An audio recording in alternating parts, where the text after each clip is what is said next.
Item ಯಾವುದೇ ಇರಲಿ try ಮಾಡಿ ಆಚಿ ಚಿಕನ್ ಮಸಾಲಾ. ಆಚಿ ಚಿಕನ್ ಮಸಾಲಾ.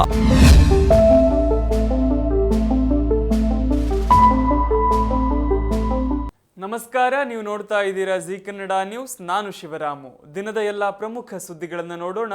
ವಿಶೇಷ ಸಮಾಚಾರದಲ್ಲಿ ಮಧ್ಯಪ್ರಾಚ್ಯದಲ್ಲಿ ನಡೆಯುತ್ತಿರುವ ಉದ್ವಿಗ್ನತೆ ಪರಿಸ್ಥಿತಿಯ ನಡುವೆ ಇರಾನ್ನಿಂದ ಒಳ್ಳೆಯ ಸುದ್ದಿ ಬಂದಿದೆ. ಹಾರ್ಮುಜ್ ಜಲಸಂಧಿಯನ್ನ ವಾಣಿಜ್ಯ ಹಡಗುಗಳಿಗೆ ತೆರೆಯಲಾಗಿದೆ ಎಂದು ಇರಾನ್ ವಿದೇಶಾಂಗ ಸಚಿವ ಸೈಯದ್ ಅಬ್ಬಾಸ್ ಅರಾಕ್ಚಿ ಘೋಷಿಸಿದ್ದಾರೆ. ಯಾವುದೇ ದೇಶದ ಹಡಗುಗಳನ್ನು ಇನ್ನು ಮುಂದೆ ಹಾರ್ಮುಜ್ನಲ್ಲಿ ತಡೆಯುವುದಿಲ್ಲ. ಇಸ್ರೇಲ್ ಲೆಬನಾನ್ ನಡುವೆ 10 ದಿನಗಳ ಕದನ ವಿರಾಮ ಘೋಷಣೆಯಾದ ಬೆನ್ನಲ್ಲೇ ಲೆಬನಾನ್ ಕದನ ವಿರಾಮ ಜಾರಿಯಲ್ಲಿರುವವರೆಗೆ ಹಾರ್ಮುಜ್ ಜಲಸಂಧಿಯು ಕೊಲ್ಲಿಯಿಂದ ಪೆಟ್ರೋಲಿಯಂ ಮತ್ತು ಇತರ ಉತ್ಪನ್ನಗಳನ್ನು ಪ್ರಪಂಚದ ಇತರ ಭಾಗಗಳಿಗೆ ಸಾಗಿಸುವ ವಾಣಿಜ್ಯ ಹಡಗುಗಳಿಗೆ ಮುಕ್ತವಾಗಿರುತ್ತದೆ ಎಂದು ಅರಾಕ್ಚಿ ಹೇಳಿದ್ದಾರೆ. ಇದಕ್ಕಾಗಿ ಕೆಲ ಷರತ್ತುಗಳನ್ನು ಇರಾನ್ನ ವಿದೇಶಾಂಗ ಸಚಿವರು ವಿವರಿಸಿದ್ದಾರೆ. ಇನ್ನು ಜಾಗತಿಕ ವಾಣಿಜ್ಯ ಹಡಗುಗಳಿಗೆ ಹಾರ್ಮುಜ್ ಜಲಸಂಧಿಯನ್ನು ಮುಕ್ತಗೊಳಿಸಿರುವುದು ಭಾರತದ ತೈಲ ಕಂಪನಿಗಳು, ರಸಗೊಬ್ಬರ ಉತ್ಪಾದಕರು ಮತ್ತು ರಫ್ತುದಾರರ ಸಂತಸಕ್ಕೆ ಕಾರಣವಾಗಿದೆ. ಭಾರತ ಹಾಗೂ ವಿದೇಶದ 41 ಹಡಗುಗಳು ಭರ್ತಿಯಾಗಿ ಅಗಲ ಕಿರಿದಾದ ಹಾರ್ಮುಜ್ ಜಲಸಂಧಿಯನ್ನು ದಾಟಲು ಕಾಯುತ್ತಿವೆ.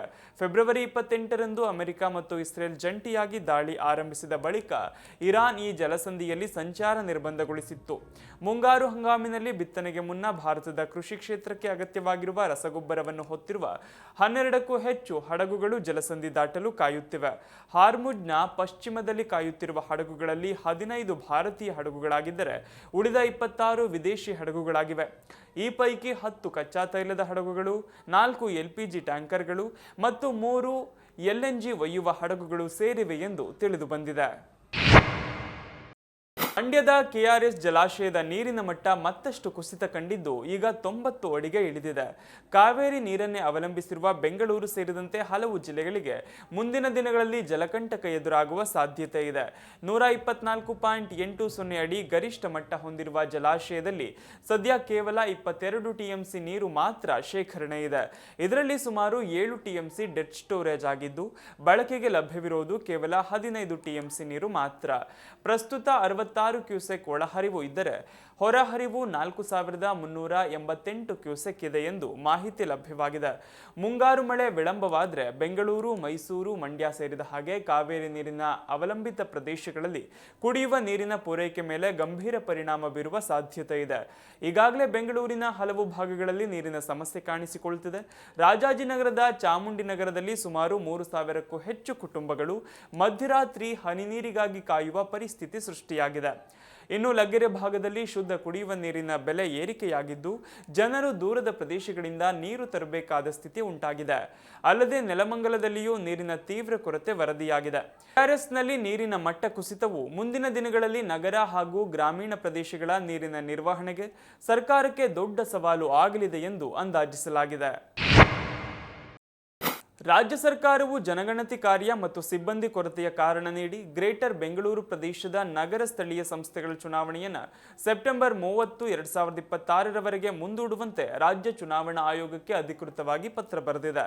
ಬೆಂಗಳೂರಿನ ನಾಗರಿಕರು ಹಲವು ವರ್ಷಗಳಿಂದ ನಿರೀಕ್ಷಿಸುತ್ತಿದ್ದ ನಗರ ಸ್ಥಳೀಯ ಸಂಸ್ಥೆಗಳ ಚುನಾವಣೆ ಮತ್ತಷ್ಟು ವಿಳಂಬವಾಗುವ ಸಾಧ್ಯತೆ ದಟ್ಟವಾಗಿದೆ. ಸಿಬ್ಬಂದಿ ಕೊರತೆಯನ್ನು ಮುಂದಿಟ್ಟುಕೊಂಡು ರಾಜ್ಯ ಸರ್ಕಾರವು ಚುನಾವಣೆಯನ್ನು ಸೆಪ್ಟೆಂಬರ್ 30ರವರೆಗೆ ಮುಂದೂಡುವಂತೆ ರಾಜ್ಯ ಚುನಾವಣಾ ಆಯೋಗಕ್ಕೆ ಪತ್ರ ಬರೆದಿದೆ. ಸಿಬ್ಬಂದಿ ಮತ್ತು ಆಡಳಿತ ಸುಧಾರಣಾ ಇಲಾಖೆಯು ಚುನಾವಣಾ ಆಯೋಗದ ಕಾರ್ಯದರ್ಶಿಗೆ ಬರೆದಿರುವ ಪತ್ರದಲ್ಲಿ ಗ್ರೇಟರ್ ಬೆಂಗಳೂರು ಪ್ರದೇಶದ ನಗರ ಸ್ಥಳೀಯ ಸಂಸ್ಥೆಗಳ ಚುನಾವಣಾ ಸಿದ್ಧತೆಯನ್ನ ಸಮರ್ಪಕವಾಗಿ ನಿರ್ವಹಿಸಲು ಕಾಲಾವಕಾಶದ ಅಗತ್ಯವಿದೆ ಎಂದು ತಿಳಿಸಿದೆ. ಈ ಪತ್ರದ ಪ್ರಕಾರ 1948ರ ಜನಗಣತಿ ಕಾಯ್ದೆಯಡಿ ನಡೆಯುತ್ತಿರುವ ಜನಗಣತಿ ಕಾರ್ಯಗಳಲ್ಲಿ ಇಡೀ ಆಡಳಿತ ಯಂತ್ರವು ಪ್ರಸ್ತುತ ತೊಡಗಿಸಿಕೊಂಡಿದೆ. ಜನಗಣತಿಯು ಒಂದು ಶಾಸನಬದ್ಧ ಮತ್ತು ನಿಗದಿತ ಸಮಯದೊಳಗೆ ಮುಗಿಸಬೇಕಾದ ಕಾರ್ಯವಾಗಿದೆ. ಎಣಿಕೆ, ಮೇಲ್ವಿಚಾರಣೆ, ತರಬೇತಿ ಮತ್ತು ಲಾಜಿಸ್ಟಿಕ್ಸ್ಗಾಗಿ ವ್ಯಾಪಕ ಸಿಬ್ಬಂದಿಯನ್ನು ನಿಯೋಜಿಸಲಾಗಿದೆ. ಚುನಾವಣೆ ಮುಂದೂಡಿಕೆಗೆ ಪ್ರಮುಖ ಕಾರಣ ಜನಗಣತಿ ಕಾರ್ಯದ ಒತ್ತಡ ಎಂದು ಸರ್ಕಾರ ತಿಳಿಸಿದೆ. ಇಡೀ ಜಿಲ್ಲಾ ಮತ್ತು ಕ್ಷೇತ್ರ ಮಟ್ಟದ ಆಡಳಿತ ಯಂತ್ರ ಜನಗಣತಿಯಲ್ಲಿ ಬ್ಯುಸಿಯಾಗಿರೋದ್ರಿಂದ ಚುನಾವಣಾ ಪೂರ್ವ ಸಿದ್ಧತಾ ಕಾರ್ಯಗಳಿಗೆ ಸಿಬ್ಬಂದಿಗಳ ಲಭ್ಯತೆ ತೀರಾ ಕಡಿಮೆ ಇದೆ ಅಂತ ಸರ್ಕಾರ ತಿಳಿಸಿದೆ. ಗದಗ ಜಿಲ್ಲೆಯಲ್ಲಿ ಮರಳು ಗಣಿಗಾರಿಕೆ ಮತ್ತು ಸಾಗಾಟದ ವಿಚಾರ ಮತ್ತೆ ದೊಡ್ಡ ಚರ್ಚೆಗೆ ಕಾರಣವಾಗಿದೆ. ರೋಣ ತಾಲೂಕಿನ ಹಿರೇಹಾಳ ಗ್ರಾಮದ ಬಳಿ ಸಕ್ರಮದ ಹೆಸರಲ್ಲಿ ಅಕ್ರಮ ಮರಳು ದಂಧೆ ನಡೆಯುತ್ತಿದೆ ಎಂಬ ಗಂಭೀರ ಆರೋಪಗಳು ಕೇಳಿಬಂದಿವೆ. ಶಿವನಗೌಡ ಪಾಟೀಲ್ ಹೆಸರಿನ ಸ್ಯಾಂಡ್ ಪಾಯಿಂಟ್ನಲ್ಲಿ ಸರ್ಕಾರದ ನಿಯಮಗಳನ್ನು ಗಾಳಿಗೆ ತೂರಿ ಮರಳು ಗಣಿಗಾರಿಕೆ ನಡೆಯುತ್ತಿದೆ ಅಂತ ಸ್ಥಳೀಯರು ಆರೋಪಿಸಿದ್ದಾರೆ. ವೇ ಬ್ರಿಡ್ಜ್ ವ್ಯವಸ್ಥೆ ಇಲ್ಲದೆ ಓವರ್ಲೋಡ್ ಟಿಪ್ಪರ್ಗಳಲ್ಲಿ ಮರಳು ಸಾಗಾಟ ನಡೀತಾ ಇರೋದು, ಜೊತೆಗೆ ಒಂದೇ ಪಾಸ್ಗೆ ಹಲವು ಲೋಡ್ ಸಾಗಾಟವಾಗ್ತಿದೆ ಎನ್ನುವಂತಹ ಆರೋಪಗಳು ಕೇಳಿಬಂದಿವೆ. ಮಣ್ಣು ಮಿಶ್ರಿತ ಮರಳನ್ನ ತೊಳೆದು ಮಾರಾಟ ಮಾಡಲಾಗ್ತಿದೆ ಎಂಬ ಆರೋಪವೂ ಇದೆ. ಇಂಥ ಮರಳಿನಿಂದ ಮನೆ ಕಟ್ಟಿದ್ರೆ ಕೆಲವೇ ವರ್ಷಗಳಲ್ಲಿ ಶಿಥಿಲವಾಗುವ ಭೀತಿ ಇದೆ ಅಂತ ಸ್ಥಳೀಯರು ಆತಂಕ ವ್ಯಕ್ತಪಡಿಸುತ್ತಿದ್ದಾರೆ. ಗಣಿ ಮತ್ತು ಭೂವಿಜ್ಞಾನ ಇಲಾಖೆ ಚೆಕ್ ಪೋಸ್ಟ್ ಇದ್ದರೂ ಪರಿಣಾಮಕಾರಿಯಾಗಿ ಕಾರ್ಯನಿರ್ವಹಿಸ್ತಾ ಇಲ್ಲ ಅನ್ನುವಂಥ ಆರೋಪವಿದೆ. ಟಾಸ್ಕ್ ಫೋರ್ಸ್ ರಚನೆಯಾಗಿದ್ರೂ ಕೂಡ ಅಕ್ರಮ ನಿಯಂತ್ರಣವಾಗ್ತಿಲ್ಲ ಅಂತ ಸಾರ್ವಜನಿಕರು ಪ್ರಶ್ನೆ ಎತ್ತಿದ್ದಾರೆ. ಒಟ್ನಲ್ಲಿ ಜಿಲ್ಲೆಯಲ್ಲಿ ಮರಳು ಮಾಫಿಯಾ ಮೇಲೆ ನಿಯಂತ್ರಣ ಇಲ್ಲದಂತಾಗಿದೆ ಎನ್ನುವ ಮಾತುಗಳು ಬಲವಾಗ್ತಿವೆ. ಅಧಿಕಾರಿಗಳ ಮೌನದ ಮೇಲೆ ಕೂಡ ಈಗ ಪ್ರಶ್ನೆಗಳು ಎದ್ದಿವೆ. ಆನೇಕಲ್ ಬಳಿಯ ಬನ್ನೇರುಘಟ್ಟ ಜೈವಿಕ ಉದ್ಯಾನವನಕ್ಕೆ ದಕ್ಷಿಣ ಆಫ್ರಿಕಾದಿಂದ 4 ಚೀತಾಗಳ ಆಗಮನವಾಗಿದೆ. 2 ಗಂಡು ಮತ್ತು 2 ಹೆಣ್ಣು ಚೀತಾಗಳು ವಿಮಾನ ನಿಲ್ದಾಣಕ್ಕೆ ಬಂದಿಳಿದಿದ್ದು ಬಳಿಕ ಅವುಗಳನ್ನು ಉದ್ಯಾನವನಕ್ಕೆ ಸ್ಥಳಾಂತರಿಸಲಾಗಿದೆ. ದಕ್ಷಿಣ ಆಫ್ರಿಕಾದ ಇಂಡುನಾ ಪ್ರೈಮೇಟ್ ಮತ್ತು ಪ್ಯಾರೆಟ್ ಪಾರ್ಕ್ನಿಂದ ತರಲಾಗಿರುವ ಈ ಚೀತಾಗಳನ್ನು ವಿಮಾನ ನಿಲ್ದಾಣದಲ್ಲಿ ಅರಣ್ಯ ಸಚಿವ ಈಶ್ವರ್ ಖಂಡ್ರೆ ಸ್ವಾಗತಿಸಿದ್ದಾರೆ. ಸದ್ಯ ಚೀತಾಗಳನ್ನು ಬನ್ನೇರುಘಟ್ಟ ಜೈವಿಕ ಉದ್ಯಾನವನದ ಕ್ವಾರಂಟೈನ್ ಕೇಂದ್ರದಲ್ಲಿ ಇರಿಸಲಾಗಿದ್ದು ವಾತಾವರಣ ಮತ್ತು ಹವಾಮಾನ ಬದಲಾವಣೆಗೆ ಹೊಂದಿಕೊಳ್ಳುವಂತೆ ವಿಶೇಷ ನಿಗಾ ವಹಿಸಲಾಗಿದೆ. ಆರೋಗ್ಯ ಸಮಸ್ಯೆ ಎದುರಾಗದಂತೆ 30 ದಿನಗಳ ಕಾಲ ಪಶುವೈದ್ಯರ ಮೇಲ್ವಿಚಾರಣೆಯಲ್ಲಿ ಆರೈಕೆ ನೀಡಲಾಗುತ್ತದೆ. ಇದೇ ವೇಳೆ ಯಾವುದೇ ಸೋಂಕು ಅಥವಾ ಆರೋಗ್ಯ ತೊಂದರೆಗಳಿದ್ದರೆ ಪರೀಕ್ಷೆ ನಡೆಸಲಾಗುತ್ತಿದೆ ಎಂದು ಅಧಿಕಾರಿಗಳು ತಿಳಿಸಿದ್ದಾರೆ. ಪರಿಶೀಲನೆ ಪೂರ್ಣವಾದ ಬಳಿಕ ಚೀತಾಗಳನ್ನು ಸಾರ್ವಜನಿಕ ವೀಕ್ಷಣೆಗೆ ಬಿಡುವ ಯೋಜನೆ ಇದೆ. ಒಂದು ಕಾಲದಲ್ಲಿ ಕರ್ನಾಟಕದ ಕಾಡುಗಳಲ್ಲಿ ಕಂಡುಬರ್ತಾ ಇದ್ದ ಚೀತಾಗಳು ಈಗ ನೈಸರ್ಗಿಕವಾಗಿ ನಾಪತ್ತೆಯಾಗಿರುವ ಹಿನ್ನೆಲೆ ಮೃಗಾಲಯದಲ್ಲಿ ಅವುಗಳನ್ನು ನೋಡುವ ಅವಕಾಶ ಮತ್ತೆ ಸೃಷ್ಟಿಯಾಗಿದೆ.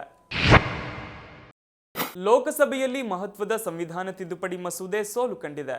ಕ್ಷೇತ್ರಗಳ ಸಂಖ್ಯೆಯನ್ನು 850ಕ್ಕೆ ಹೆಚ್ಚಿಸುವ ಜೊತೆಗೆ 2029ರಿಂದ ಮಹಿಳೆಯರಿಗೆ 33% ಮೀಸಲಾತಿ ನೀಡುವ ಪ್ರಸ್ತಾವನೆಗೆ ಅಗತ್ಯ ಬೆಂಬಲ ಸಿಗದೆ ಮಸೂದೆ ತಿರಸ್ಕೃತವಾಗಿದೆ. 2 ದಿನಗಳಲ್ಲಿ ಸುಮಾರು 23 ಗಂಟೆಗಳ ಚರ್ಚೆ ಬಳಿಕ ಮತದಾನ ನಡೆದಿದ್ದು 56 ಮಹಿಳಾ ಸಂಸದರು ಸೇರಿ ಒಟ್ಟು 123 ಮಂದಿ ಚರ್ಚೆಯಲ್ಲಿ ಭಾಗವಹಿಸಿದ್ದರು. ಎನ್ಡಿಎ ಮೈತ್ರಿಕೂಟವು ಬೆಂಬಲ ಗಳಿಸಿದ್ರೂ ಕೂಡ ಅಂಗೀಕಾರಕ್ಕೆ ಸಾಕಾಗಲಿಲ್ಲ. ಇದೇ ವೇಳೆ ಇಂಡಿಯಾ ಮೈತ್ರಿಕೂಟ ಹಾಗೂ ಇತರ ವಿಪಕ್ಷಗಳು ತೀವ್ರ ವಿರೋಧ ವ್ಯಕ್ತಪಡಿಸಿದ್ವು. ಈ ಬೆಳವಣಿಗೆ 5 ರಾಜ್ಯಗಳ ಚುನಾವಣೆ ನಡುವೆಯೇ ಕೇಂದ್ರ ಸರ್ಕಾರಕ್ಕೆ ರಾಜಕೀಯ ಹಿನ್ನಡೆಯಾಗಿ ಕಾಣಿಸಿಕೊಂಡಿದೆ. ಪ್ರಧಾನಿ ಮೋದಿ ಸರ್ಕಾರದ ಅವಧಿಯಲ್ಲಿ ಸಂಸತ್ತಿನಲ್ಲಿ ಮಸೂದೆ ಸೋತಿರೋದು ಇದೇ ಮೊದಲ ಬಾರಿ ಎನ್ನಲಾಗ್ತಿದೆ.